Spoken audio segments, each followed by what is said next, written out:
Guys, naka-activate ba ang call forwarding mo at hindi mo alam kung paano ito i-turn off? Turuan ko po kayo. Pero hindi ko po sure guys na ang code na ito ay gagana sa lahat ng cellphone nyo. Sinubukan ko lang po ito sa Oppo dahil Oppo user po ako. Kung gusto mong malaman kung naka-activate ang call forwarding mo, sundan mo lang po ito.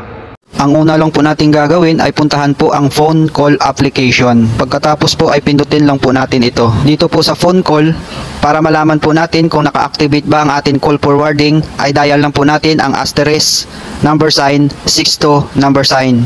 Pagkatapos po ay pindutin po natin ang call. Kapag po may nakita kayo dyan na cellphone number or text messages sa SMS, ibig sabihin po ay naka-call forwarding po ang inyong cellphone or naka-activate po ang inyong call forwarding. Sa akin po kasi ay hindi naka-activate, kaya ang lumalabas po ay not forwarded. Sa mga nagtatanong po at hindi pa po alam kung bakit po nagkakaroon ng call forwarding ang inyong cellphone, yung iba kasi ay tamang duda sa kanilang jowa or asawa. Kaya po nila nilagay ang kanilang cellphone number sa call forwarding settings ng cellphone ng jowa nila para malaman nila kung sino ang laging kausap ng jowa nila or asawa. Para ma-turn off mo na ang call forwarding sa inyong cellphone, ay pindutin mo lang ang OK.